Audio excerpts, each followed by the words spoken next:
Hello, everybody, and welcome back to another episode of Brewing with Jim. And hello from me, too. I'm Jim, and you're Joseph. Indeed. Yeah, it's good to be with you people. Yeah, as always, this is a show where we get questions from our audience, and we just seek to provide some answers or wisdom, just whatever we're thinking as well. That's what we do. To provide some help to our audience. Right. And so the question today comes from our audience, as always. And this is the question, and we can play with wording, but can Christians use personality tests like the Enneagram? Usually when a question comes to us and that starts with "Can Christians, yada yada yada," the answer is literally yes, that they are physically capable of doing it. Well, of course, it can be done. It's possible, but I guess the question means, can we take those tests, and are we aligned with our beliefs, aligned with our It's like, should we take the test? Okay. Are we allowed to take the test? That kind of stuff. Okay, that's fine. It's been years since I have studied personality tests, but I did study them when I was getting a degree in psychology at Texas Tech University. And I do keep up occasionally with how they are updated and so forth. Let's go back to what they do. There are many different personality tests, and they're created ostensibly to satisfy certain desires for reasons for taking the test. One of them, which one did you mention? Yeah, the one in the question was the Enneagram. I have no idea what the Enneagram is. I've never studied it. I've never looked at it. Do you know? I have played with it a little bit tacitly. I know people that get very into the Enneagram. What it is test takers, you mean, or test givers? Both. Yeah. Okay. All right. The givers are. It comes from like one organized body, as far as I know. What's the purpose of it? So it's to determine a personality type. There are 9 types of people according to the Enneagram. To the test. I'm doing a terrible job of describing it. No, that's fine. Everyone has a type 1, 2, 3, 4, 5, 6, 7, 8, 9. It. And they have ways of literally triangulating between the numbers. Okay. And so, to my understanding, if you're a 9, you have a distinct relationship with 8 and 1, and then you also have a distinct relationship with how you would interface with is it a 6 and a 4? Whatever. Another person who is you can draw a triangle out of them, and then there's Well, Myers-Briggs is a type inventory. Right. MBTI. I think I is inventory. I can't remember. Sure. But one of the issues with personality tests that needs to be understood is, why do people give them anyway, and who gives them? Well, sometimes it's employers who do that. Yeah. And they do that to determine, that's right. I would hope, not should I hire this person, but once this person is hired, where in the company is the best fit for this person? Yeah. If that's the reason for the test, then I think I would say go ahead and use that for a tool. If the reason for the test is, should I hire this person at all, I would say don't. Close the test and look at the person and talk to the person. That's right. And assess that way. Yeah. Is that assessment perfect? Of course not. You don't know what you're getting until you get it. Right. And then you don't know for a while. You may not know for a year, or you may not know for 5 years. Every personality changes somewhat. That's right. And so 20 years from now, what is this person like? Okay, that's a weakness of using that tool. But employers do. There are also clinical psychologists. A clinical psychologist is a person who has a PhD in psychology and has had clinical experience so many hours that I can't remember, but it's more a lot.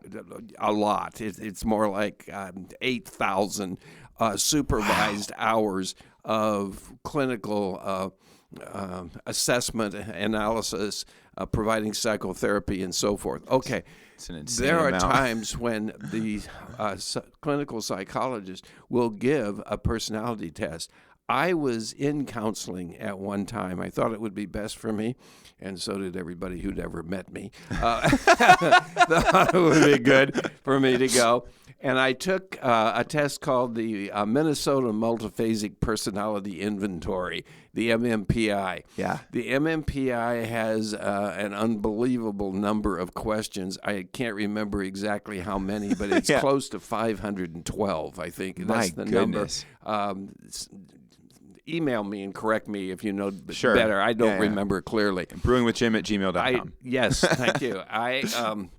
I took the assessment. I took the thing. And then after it was evaluated, looked at, I went into a counseling session, and he said to me, your personality test indicated such and such and such and such, and I don't remember exactly what it was. He said, but that's not who you are. I'm smart enough to sit here and look at who's in front of me, and I'm disregarding that part of the test. Yeah. I was okay. And I had to study the MMPI when I was in school, when I was at Texas Tech University. Okay, there is that reason. People who, prospective employers or employers, there are clinical psychologists, there are, I think, some sociologists who use personality tests, but I can't imagine why they would do that, how people behave in groups. Okay, the question is, should a Christian take a personality test? Sure, why not? Yeah. Go ahead and take the test. But the problems with the test are that all of the personality tests are self-assessed. Yes. The data comes from the person who's being assessed. Yes. And that's very important. There are prejudice and how do I want to appear? Yes. So if one of the tests says, would you rather attend a ballet or watch a rugby match on TV? Yeah. Well, I'm a man. I'm a rugged man. I'm going to say rugby, even though I really don't want to do either one. Sure. But it's a forced response, and so you have to pick one. That's a great one of four. Yeah. Okay, that's a weakness. Yes. And I want to appear as the test taker to be a certain personality because I have an image of myself. I think I know what I am or what I want to be. Yes. Or how I want to be seen. And so let me take the test with the results of how I want to be seen. That's an enormous weakness that comes. Absolutely. So I would say go ahead and take the test if that's what somebody wants you to do as a requirement for a position, or even a therapist wants to do that. Don't become the results. If you are taking a test and Myers-Briggs, for example, your personality types. Okay. Well, they assign numbers, and you just mentioned this. The Enneagram has nine types. And then you get to the end of that, and your conclusion is, I am. Yep. I am one of these. I am a 3 plus a 7.5. I am and if you come to that test result becomes your identity. Yep. I am is a state of being. State of being statements need to be looked at carefully. They're good. Yes. I am hungry. Okay, fine. That's a state of being. And so forth. But don't identify yourself with what some tests say you are. And why would that be? Because your personality may change. And let me go off on a little rabbit trail here, but it's connected. It's a fork in the road that leads to the same place. If I take a personality test and I become something, and I am that thing, then I have identified myself. Part of my identity is something that can be taken away from me. My personality can change. And in the first place, it may not even be accurate. Sure. That's true. I think specificity and clarity and the accuracy of these tests is disregarded by the people who even create the tests or give the test. You have to take it with a grain of salt. Yes. This may be accurate, it may not be, it may be a tendency, and so forth. So, go ahead. Yeah. You know, there's nothing in Christianity that would say don't take the test. there is everything in Christianity that says don't identify with the results of the test, because our identity is we are in Christ. That's right. That's my identity. Yeah. That cannot be taken away. Yeah. If I identify, or my identity becomes something like I'm a Presbyterian, I'm an Episcopalian, I'm a Roman Catholic, I'm a Democrat, I'm a Republican, I'm an independent, I'm an extrovert, I'm an introvert, then that can all be taken away from me. Yes. Or reassessed, and now who am I? Exactly. My That's right. identity's gone. Yeah, I completely agree with all of that. I think my fundamental answer to this question is, go for it, but then hold the results loosely. And, take them for what they are, which is an estimation at best.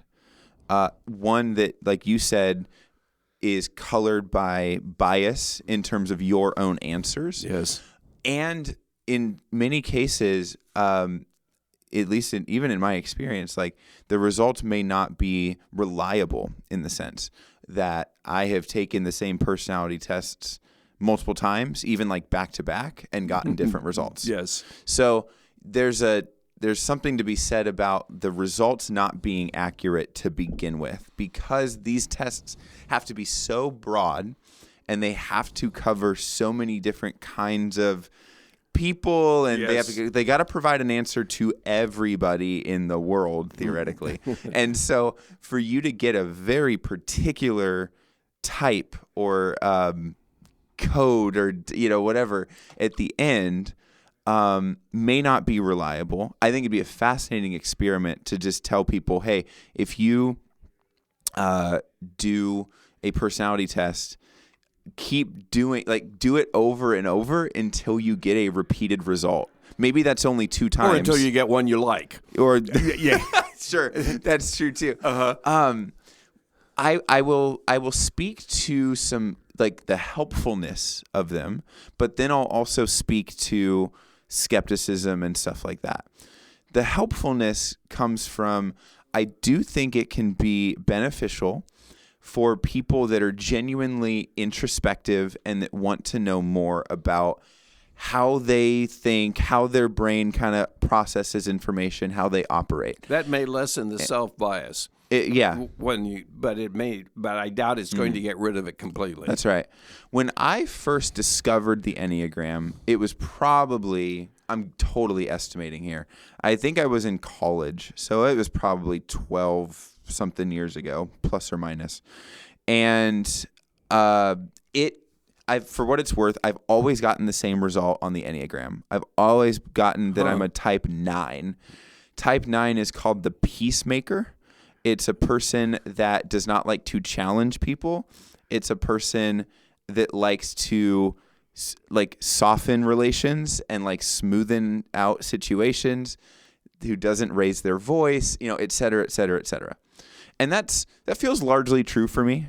But when I'm reading through the Enneagram description of a type 9, I probably find that no more than 80% or 90% of that language really fits me.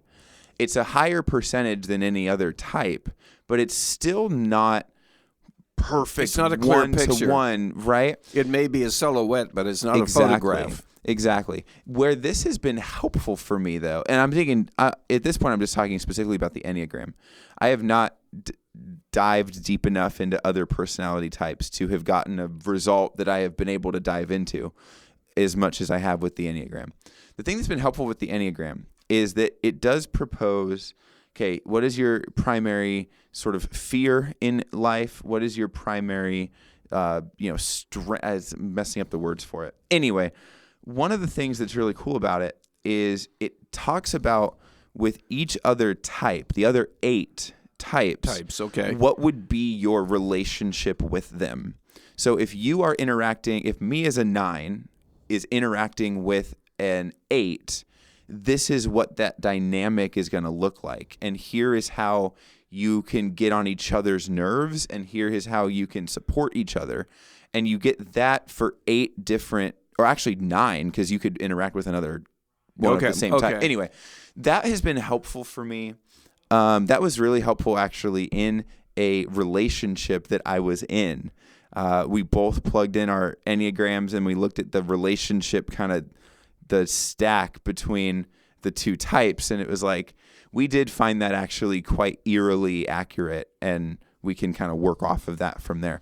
My skepticism with this, though, there is an element to all of these things that feels like a horoscope, in the sense It's that exactly what I was thinking of. Yeah. Yes.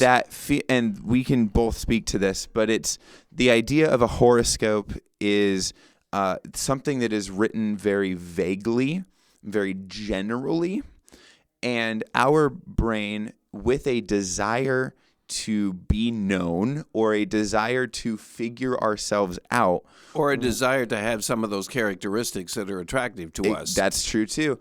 We can probably too easily accept the results of a personality test or of a horoscope or of a fortune cookie or of, something that's right that tries to posit something upon our lives as something that will happen, or that's something that describes us. Well, that's a danger. Yes. That is a danger. And with astrology, yes, which, by the way, the Bible says do not get involved with astrology. That's going to be God who wrote, why would you ask the stars the questions when you can ask the creator of the stars? Yes. And I'm right here. Yes. So people will sometimes say, when were you born? Well, I was born in June. Oh, you're a Gemini, therefore you are this. And it's in my head already what you are, who you are, who you get along with, who you don't. That's right. Not only inaccurate, it's dangerous. Mm-hmm. It's dangerous for the relationship. It's dangerous for clear thinking, for critical thinking. Right.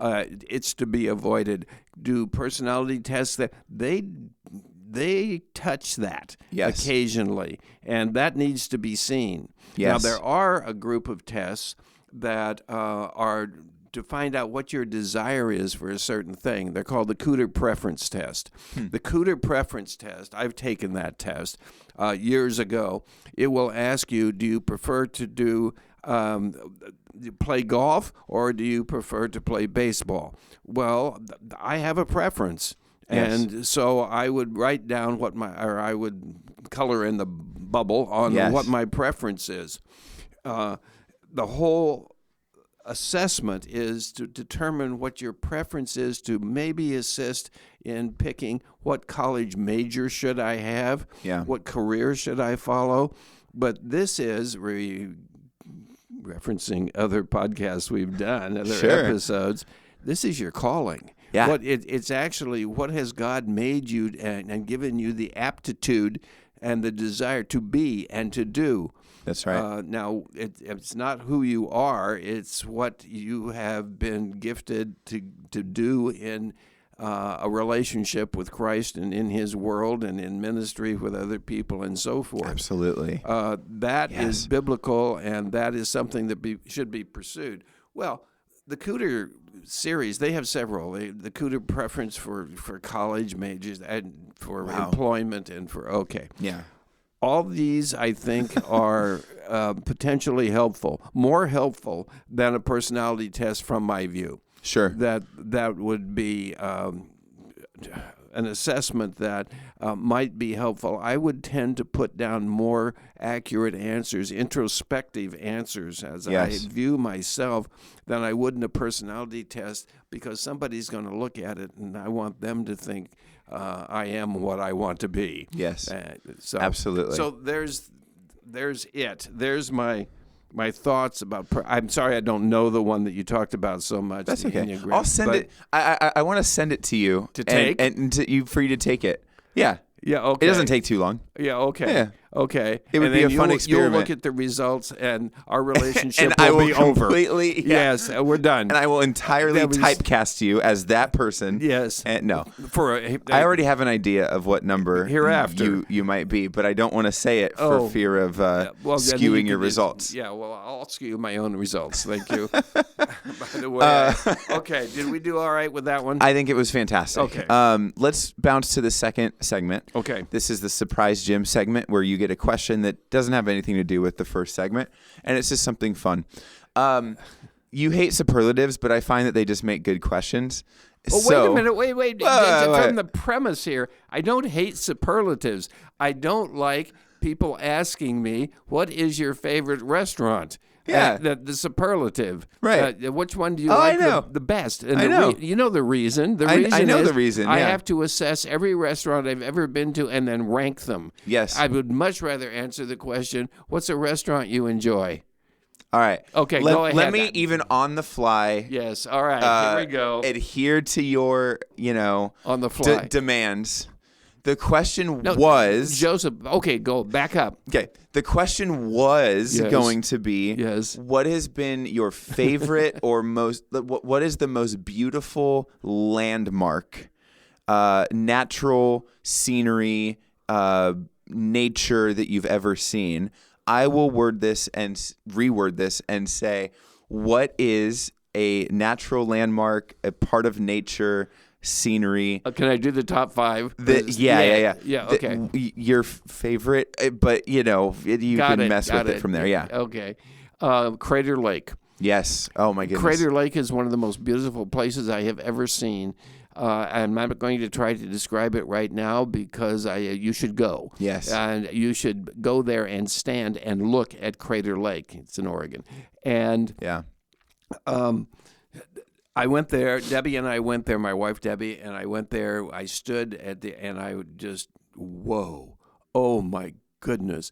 It's a beautiful color. There are no streams that feed into the lake. All the water comes out of the rocks. Yeah. And she took a picture of it on her phone. Yeah. And I was standing right next to her. I said, I have made that picture big, and it's in my classroom on the wall.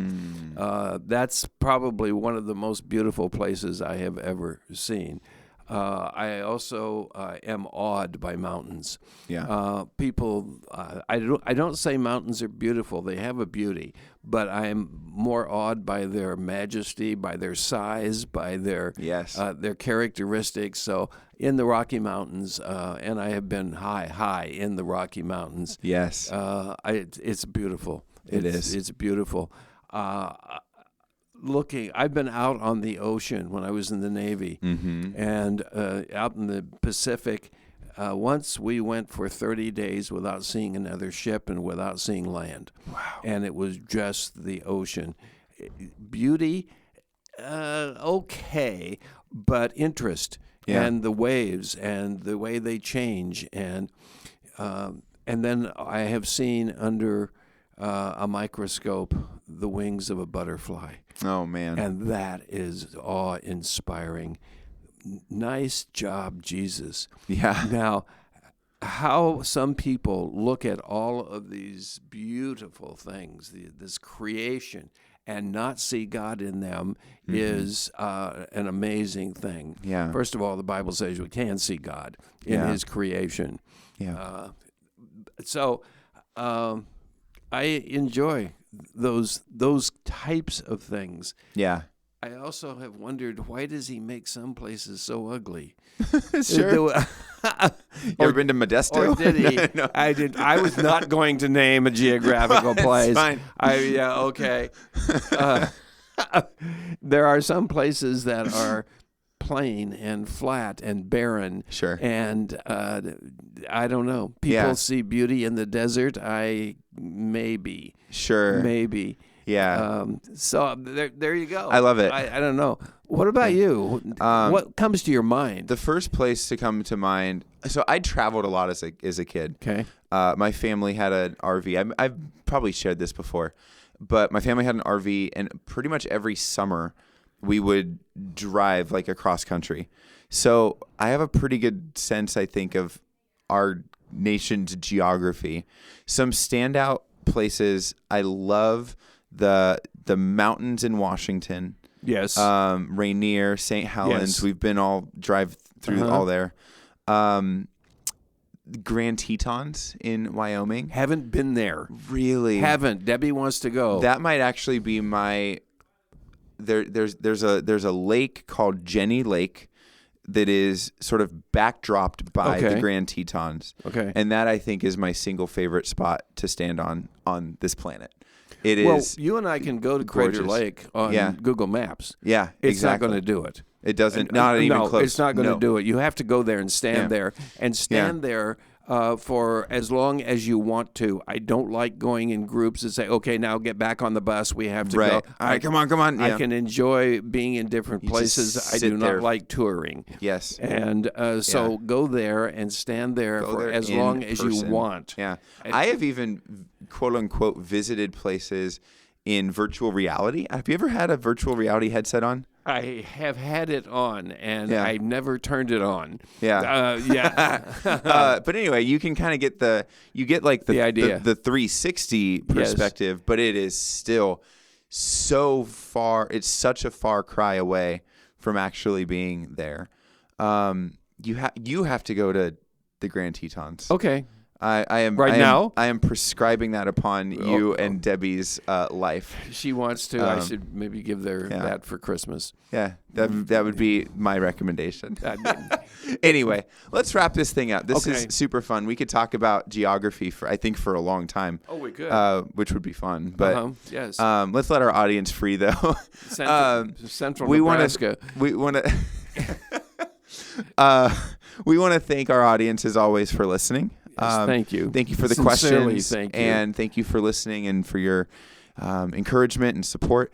As always, we want to put out an invitation to email us. We have an email address, brewingwithjim@gmail.com. Right. And if you have a question or anything that you would like to say to us about our show, or about where you're listening from, or to correct us, or to share your own favorite natural landmarks, please send us an email.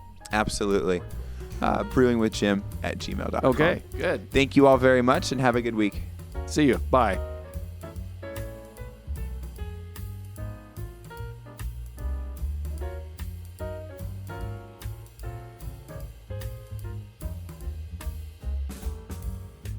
The topics that are covered and the answers that are offered during episodes of Brewing with Jim are designed to mine the wisdom attained from a life of pastoral ministry and care.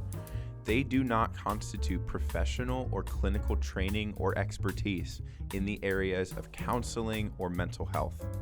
CVCS and its podcast network want to provide a platform for the discipleship of our community. Brewing with Jim is our attempt to foster that environment in a format that is accessible for everyone to participate in. The views, thoughts, and opinions expressed during the show are the speaker's own, and they may or may not represent the views, thoughts, or opinions of Capistrano Valley Christian Schools or its faculty. The material and information presented here is for general information purposes only. This episode has been a production of the Capistrano Valley Christian Schools Podcast Network. Capistrano Valley Christian Schools is a Christian JK-12 school in San Juan Capistrano, California. Be sure to check out, subscribe to, and leave a review of this show and the other shows on our network on your podcast player of choice. Doing so supports the school community in a multitude of ways. For more information about the CVCS Podcast Network or any of our other shows, check out cvcs.org or email podcasts@cvcs.org. On behalf of the whole network, this is Mr. Jasper saying thank you again for listening and stay tuned for more.